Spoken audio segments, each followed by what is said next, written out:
This is probably the first time that you and I are just like doing a podcast, just with us, because normally we have like a whole group of us. Sometimes it's like a little bit difficult to like get everybody to schedule at the same time. Like I feel like everybody's lives are so busy. We just, have a lot going on. We're all tattoo artists, and we're all, just multifaceted. Yeah, we're trying to get it while we can right now too. So if someone wants to come in at a weird time on a weird day, we just do it. For sure. Yeah, exactly. And if someone said Sunday, I'd be like, okay. It's just a lot of it's just being available and, just trying to like jump on those kind of opportunities. But yeah, I mean, I'm pretty stoked that we get to do this, just you and I. We're fucking no one's homies. gonna interrupt us. Yeah, for real. So Nicole and I are probably like the most quiet on the podcast, and it's not normally like that in real life. We work together at the same shop, and we're fucking buds over there. Like since we met, actually, I remember when we met, you would come around the shop after you had already worked there. You were working at Mortuary, and yeah, dude, I don't know why, but like we were just fucking homies. Like, yeah, from like the yeah, get-go. right off the bat, yeah. Yeah, and I don't know, it's always just been like that ever since. So I'm yeah, now that we're sitting down and doing this, I'm pretty stoked that we get to sit down and do a little conversation. Yeah, it could be cool. Yeah, dude. So we were talking about one of your hobbies that I was asking what you were doing last night. You were fishing. So how did that go? It was fucking awesome. So I will just go to the little dinky ponds that are in like the East Valley, Arizona area, and I just take corn and I just fish for bluegill all night. You caught probably the biggest bluegill that I've seen. That was a tilapia, the one I showed you. Oh, I'm sorry. Yeah, you're right. Yeah, I caught a bunch of tilapia last night, and I caught a pretty big one. Definitely the biggest one I've ever caught. That was fucking sick. Yeah. There were, for some reason last night there were just a shit ton of tilapia biting. Yeah. Do you ever go out like some of the lakes up north, Payson, Greer, maybe even like Strawberry, like those kinds of areas where there's good sized lakes. You can do like bass fishing. Yeah. You can do a lot of rainbow trout all over Arizona. Bartlett, you can do like I don't know, a lot of that stuff. Do you ever go out there? So when I was in 6th grade, I went with my friends to it's called like the Mogollon Rim. Yeah. And there's a little lake up there. I was camping up there like a month ago, 2 months ago. Oh hell yeah. It's really cool. I haven't been in a really long time, but right next to Woods Canyon. I've got like that's definitely one of my like childhood fishing memories is going with them, and I don't know if it was me, but we caught like 2 trout. But honestly, outside of that, how old do you think you were? Probably like 11 or 12. It was like 6th grade. Yeah, dude, those were same experience though. Like we used to go camping all the time when I was a kid, and like going fishing, because I grew up with my mom, with a single mom, and so like I would hop in on like trips with like my buddies and like their dads and stuff. Yeah. And like I would be able to like go on like a lot of like fishing trips and stuff, and that was like the coolest, like outside of camping, just being out in the forest. I love that shit, Yeah. You do too. I do. My family just isn't a very outdoorsy family. They're not really into camping at all, and they're not, I mean, no one in my Which is family kind of funny fishes. that you are. But yeah, I love it. And yeah, growing up, the only opportunities I had to do that stuff would be with like my friends' families. And a couple years ago, it was kind of funny because I've always loved fishing, but I never did it. And then I was like, wait a fucking second, I'm an adult. I can learn how to fish, and I can go get this stuff and go fishing, and like I can do this. Yeah. So that was like super exciting actually, and it's like it's one of my favorite things to do.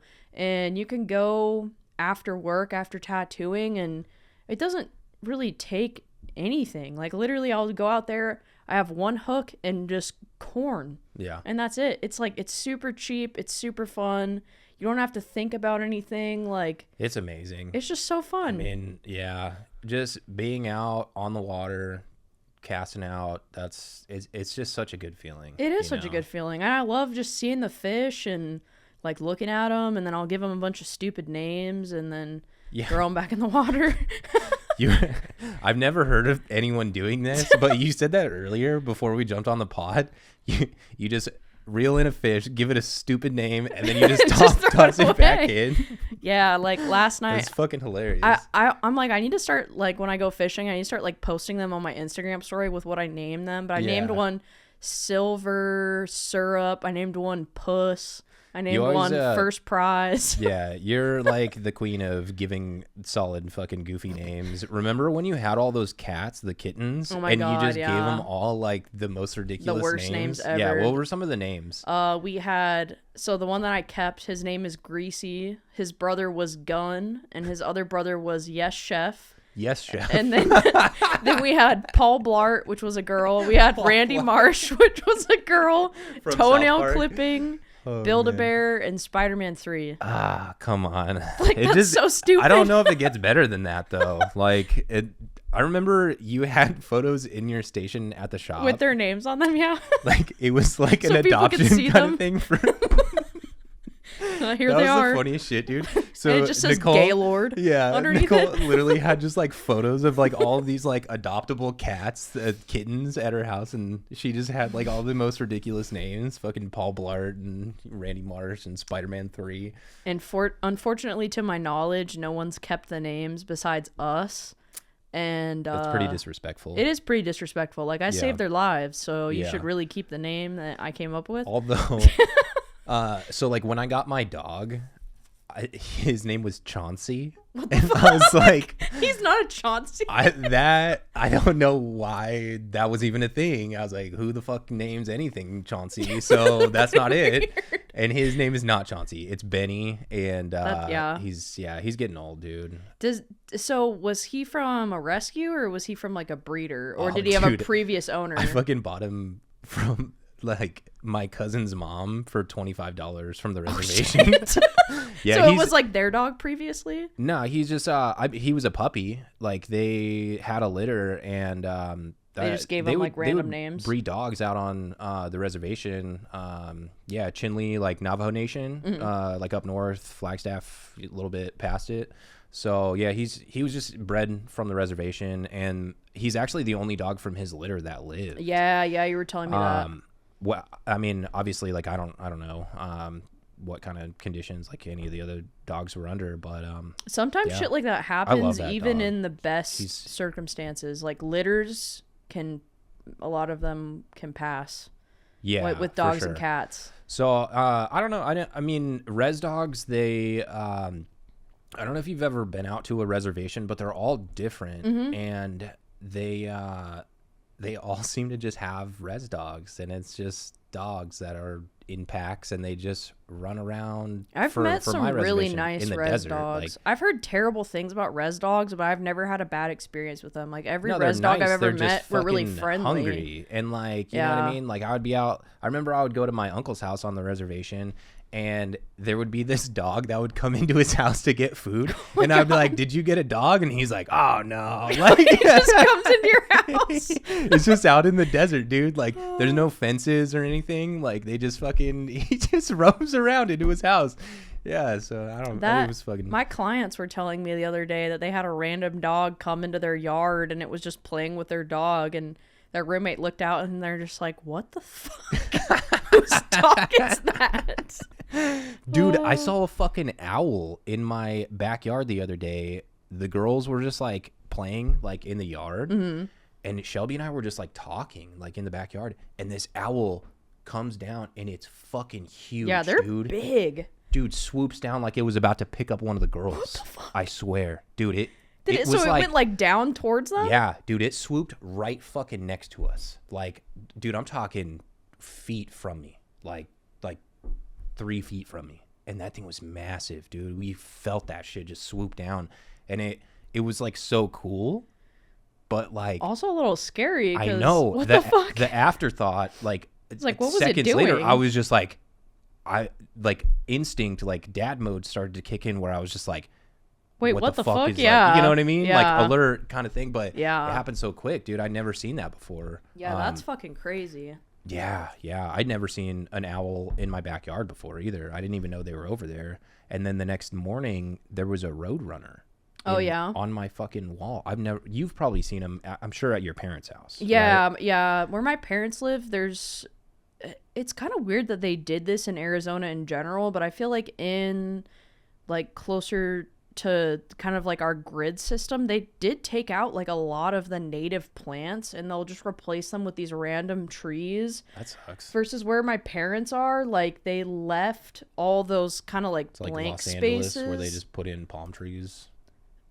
I mean, I don't know. Like you drive down the street here and like you'll see like mesquite trees and stuff, but you won't see a lot of like cactuses and stuff versus where my parents are at, like all those little breaks between like the road and the sidewalk are like the original like dirt and gravel and bushes and cactuses. So there's a lot of like really untouched. Right. Like what was there before. Yeah. Like sequoia trees. Yeah. Like so you get a lot of really cool nature out there because it's kind of just like integrated into it. But yeah, I'll see roadrunners all the time. Yeah, over there. All that like really old like Southwest kind of stuff. I didn't notice this until I moved away. I moved to Washington for a number of years, and when I came back, I realized how cool Arizona is. You know, like growing up, I took it for granted for sure. You know, I actually realized that when I was in Australia and I was at like a natural history museum. Where was it? In Australia. So it was really cool, and they had like all these different areas of like different ecosystems, and they had like taxidermied animals from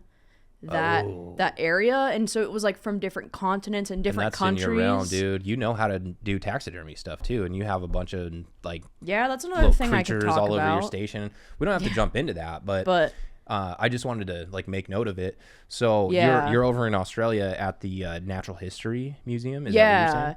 And I like that's just kind of where I had that like whoa, like every little area has got such its own interesting little like environment, you know, like everything in every like state and little area has got its own little different animals and stuff. And I was just like, that is so cool. Like what we're used to is so different than other places in the world, too, you know? Like when you think about it, think of like zoos and shit like that. I fucking hate zoos.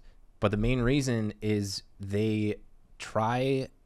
it almost seems like they don't try to mimic their natural environment. They just kind of plop them in and then just throw a bunch of fake stuff in there. Mm-hmm. Whereas like if they were more like naturally integrated, like what we were saying with like all those plants that like grow over years and years and years, and then you can like rehabilitate or, you know, save animals that are not fit to be in the wild and just plop them in there. I think that would be a better environment for them. Yeah. I had a teacher when I was in college who actually is a designer for zoos around the world. No I think way. She was like French or something. It was her name is Yulia. I forget her last name, but she was like a really super talented, really interesting lady who was able to go around, like she gets contracted around the world to design those environments, and they would try to like steer away from like the zoo type of kind of model, I would say, and they would try to integrate more of those like natural, you know, kind of environments and like building those out. And it was really interesting. It was like such a cool job just for her to talk about,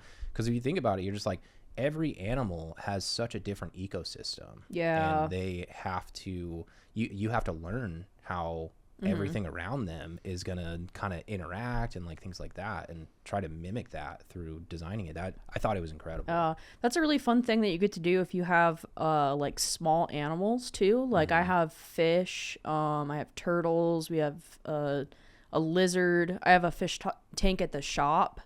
But you'll see fish outside of the shop? I didn't. Yeah, I have fish at home too. Oh, for real? Yeah, yeah. Okay. We have 125 gallon at home. Nice. Yeah. And then you also have turtles?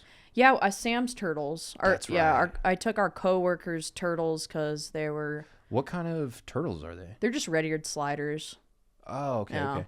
I had a turtle when I was growing up. A turtle and a frog. I don't remember what the turtle was called, like what kind of breed. The frog was really cool. It was like an endangered species. Oh, that's cool. After I had gotten it, and I had it for years, and it's called like a red tomato frog, and it was like, oh, I've heard of those. Yeah, dude, just beet red, like, and it was like it looked like a fucking toad, dude. Yeah, and it was kind of crazy because like when it is agitated, when it feels threatened, its defense mechanism is to like flare up like huge. Yeah, like, dude, get all get giant. all big, and then it they secretes... like swallow air. Yes. Yeah. So it would do that, and then it would secrete this. It's like this poisonous kind of like substance. Damn. Yeah. Obviously, like I wouldn't fuck with it. Like if it ever did that. Yeah. It was just kind of crazy that that's what he was capable of doing. You know, animals are wild, dude. There's people that make just like the absolute coolest enclosures for their animals like that. For sure. I don't know if you've ever seen any of that stuff online, but there's people that are really into like aquascaping. I have. Those that are shit's super so cool. dope. You got a good setup at the shop. I mean, I don't know anything about that stuff, at the shop. but it's a good system of like, I can tell it's like self-sustaining and like keeps itself clean. Like you've got a lot of like cool stuff in there that I can tell helps their whole environment to make them comfortable. Yeah, they've got a little air bubbler, which that was the first tank I ever put a bubbler in, and that's like I'll never have a tank without a bubbler now. And it looks dope too. But on the original, speaking of fish, on the original topic of fishing, I don't know if I told you all about sorry this. if we like strayed away a little bit. I mean, it was all cool shit to talk about. Yeah, you know. But we went to Alaska in June, and right. at the first stop, we went fishing, and we caught halibut. Mm-hmm. Like 280 feet down.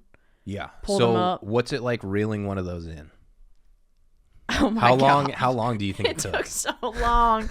Dude, okay. So your forearms are just on fire. Yes. Yeah. Literally. Deep sea fishing, it's a whole different ballgame. Yeah, and I mean literally the what we fish here is like what I did last night is I sat on the edge and I put my pole out like 2 feet into the water and just picked up bluegill. That is so different from deep sea fishing fucking halibut. That reminds me though, have you caught any catfish out here? Yeah. Because you can on the shores, you can reel a lot of catfish in here. Yeah, you can, yeah. And catfish are fun too. But I just love the fucking bluegill because it's so fast paced. Like as soon as you put the corn in, you can feel them biting it. Like they're so stupid. But yeah, so you were out in Alaska. This wasn't that long ago. This was it's only June. Yeah, only a couple months So ago. yeah, just like a few months ago. You went to Alaska. You went on that trip to what were you doing? Deep sea fishing. Yeah. Yeah. And you caught halibut? Yeah, we caught halibut. So the first one, my boyfriend Mitchell caught it, and he reeled it all the way up, and we were like, yeah, we want to keep it and eat it.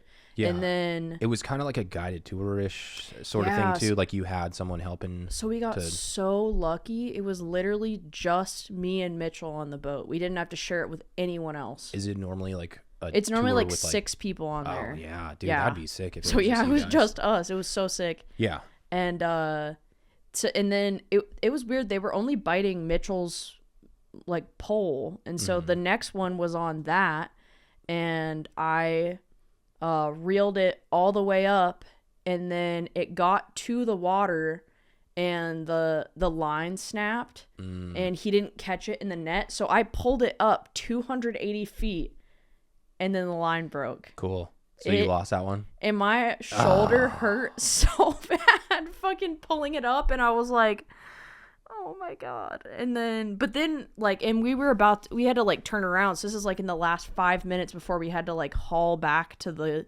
pier. Right. We caught another one. And so again, it was me. I had to pull it up, and dude, they're like in the last like third of it, there were a couple times where I was like, I don't know if I can do this. Like it just, my shoulder hurt so bad. It's a lot of work. You got to think like that fish is so far they down in the water. Big fish. They were like big ass fish. Like yeah. that the amount of pressure, you know, like when you're trying to pull like a whole bucket of water out of the water, like that's, and you have to keep like putting tension on the rod at a consistent pace, or the fish can like kind of do a flip and get off of it. So you can't stop. Okay. But thank God I pulled that one to the surface, and then we got it onto the boat, no problem. And then we took it to like a fish processing company, and they froze it and like sealed it in like a little vacuum sealed plastic. Oh yeah. And they shipped it to us overnight, and we just ate some of it. for the first time, like a few days ago. It was like Wednesday. I had it at my parents' house. Nice. It was incredible. How'd you prepare it? Did you do like lemon? So we actually did kebabs, and I've never done a kebab before, but we have this really good cookbook. It's called like Northwest, like Pacific Northwest something cookbook, like, and wine pairing. Oh yeah. And everything I've tried out of that cookbook has been amazing. So we looked through it for halibut recipes. Yeah, and we saw. I love that stuff, dude. Yeah. Like, yeah. I mean, I'm so far. I'm from Washington, so that's like. Yeah, they know what's up. A lot of that kind of stuff, dude. And that is the best. It's so fucking good. And so yeah, we used that book, and there were 2 recipes in there. They were both on the grill, and one was like just grilling the fillets, and the other one was kebabs. And I was like, I don't fucking know. Let's try the kebab. So we went to my parents' house, and I like sliced the fish up, and we used 4 fillets, sliced them up into cubes, and I marinated them for like 2 hours. And then it also called for vegetables, so the vegetables were on there. We did separate ones. Bell peppers or we did red onion, green bell pepper, cherry tomatoes, and mushrooms. Nice. Dude, it was so fucking good. Yeah. I don't even know if I've ever eaten halibut before, but it was insane. Yeah, isn't it? It just tastes so like fresh. It's so like pure. Yeah. Like, yeah, it's so fucking good. It's just so just fresh. I don't know. I was so anxious about ruining the halibut too, because I was like, we literally caught this. Yeah. There's a very limited amount, and I'm like, I do not want to ruin it. I do not want to do bad by these fish, right? You know? Yeah. And I think it's to say like, yeah, dude, good job. I was so happy. No, that's awesome. And I think with any kind of like game meat or like it's special. It's really special. It just feels so much more like you've got to like really respect the process. Really respect it, because bro, we pull it on there, and he's like, is this something you want to keep or you want to release? And we're like, keep. And then basically just takes a bat and starts beating their heads. So it's pretty fucking brutal, you know? It is what it is. But it's humane. That's like, kind of cutting off their nervous system type shit. But it's like, I can't let that go to waste. I can't overcook this and ruin it. If like, you're gonna I need to honor this fish. Yeah, dude, like you're doing it right by making sure like you're actually eating what you're killing. Yeah.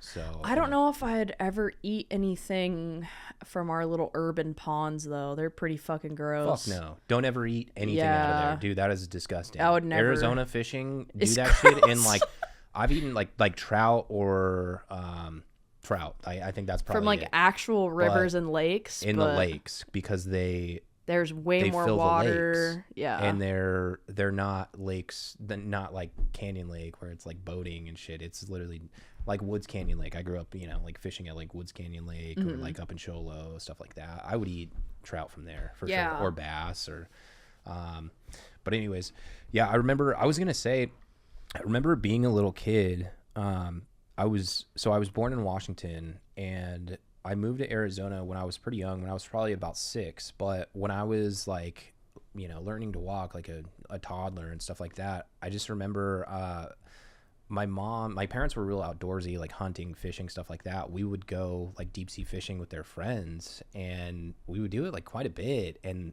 I just remember being a little kid. There was 4 of us. We're all boys, and they would pull in all of the crab pots when they would go crabbing, and they would pull in all the crab pots, and there'd be king crabs out there, and they're fucking massive. They're huge. Their legs are they're like that. Crazy. Yeah, so that's so cool. I've never done anything like that. I know, and I was a little kid, and that was it was just like, super scary, to be honest, because they're weird, they are kind of scary looking creatures, and you think like as a little kid they're gonna hurt you or something. So they would be like like around the boat of the deck of the boat, and we would just be little kids herding around, just running away from them. Yeah, so that was like that's like a ingrained memory of just me as like a very like little kid, and just like walking around the boat like that, and we would do it like quite a bit. And man, that's so cool. No, it's dope. And I saw when I got older, I moved back to Washington, and I would go crabbing and like do the same kind of thing. And I was like, as a little kid, it's just so much different. Like when you do it as an adult, it's so much more like just cool, and you fucking like appreciate the process more. Whereas like a little kid, it was like kind of traumatic for me. Like, scared of the fucking crabs, dude. Yeah. I think I don't know if I'm like correct about this at all, but something like a Japanese spider crab, where they're like literally like 10 feet tall, and they're just legs. Like creepy as fuck. You know what I'm talking about? You ever seen pictures of that shit? Yeah. That is really creepy. That is super creepy. Yeah, but you said you've been to Australia. Did you see any weird creatures there? Everyone says it's like the craziest creatures and shit. Did you see any like fucking kangaroos? I don't know. Yeah, you see kangaroos. Did you really? Oh yeah. When you're like in the city, like if you're in Sydney or something, you're not gonna see obviously not anything. Yeah. But that'd be like being in Phoenix and seeing a fucking coyote or something. Yeah, but something that you will see even in the city if you go to like a park and something are like wild cockatoos, like the parrots. Oh. Yeah, because so they just chill. Is that the white one with the yellow? I have a picture of me holding a wild one in a park. Nice. Yeah, from when I was there. But yeah, they're just like the normal birds around there, kind of like pigeons. They're just chilling. I didn't know that. I didn't even know that that's crazy. where they were like native to or anything. I mean, I don't know much about birds. I'm not gonna lie. When I don't think it's just not really something I've taken a lot of kind of interest in, I guess, with birds. Yeah. Yeah, there's quite a few weird kind of like parrots in Australia. But yeah, those will be in the city. As well as like lorikeets, which are a little like, they're kind of like rainbow parrots. They're really cool, really cute little guys. Okay. So stuff that's like very exotic and like only pets over here is just their normal. Which, I mean, vice versa. I'm sure you could say that about things that are native here. If you integrated them over there as a pet, it's exotic over there. That's true. Yeah. I don't like really... I don't know why if people have like rattlesnakes as a pet, but like it would be like taking a rattlesnake and like like having a pet over there or something. It would be like, holy shit, you have a fucking rattlesnake from Arizona or something too. Like over there they don't have bears at all. Versus that's something that's like normal over here. They don't even have, unless they're invasive, they wouldn't have wolves or coyotes either. They would just have dingoes. Yeah, or which are like their wild dog. Bro, yeah. My fucking client a couple of weeks ago, I'm about to tattoo him like next week, I think, or in a couple of weeks. That fool, he's a little bit like not like old, but he's probably like 50 or something like that. Mm-hmm. That dude has killed 2 mountain lions. What the fuck? Hunting.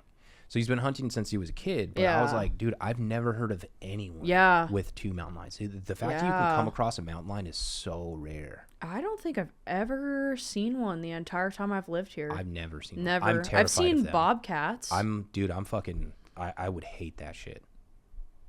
Yeah. That's like probably the biggest thing that I'm afraid of in the wild. Really? Yeah. I feel like a bear would kind of be scarier. I don't know. Mountain lions are so much more agile. They're just so much more. I think they're smart. You know what I mean? Yeah. Like they're gonna see you before you see them. Whereas a bear, you can stroll upon it and it's just gonna react as like it's not scouting you. Whereas I feel like with mountain lions, they might. They're gonna treat you as prey. I don't have that impression from them in my brain, but that doesn't mean my impression is right. That's I don't know. I mean, that's just me. Yeah. So I don't know. Fucking damn nature, you scary.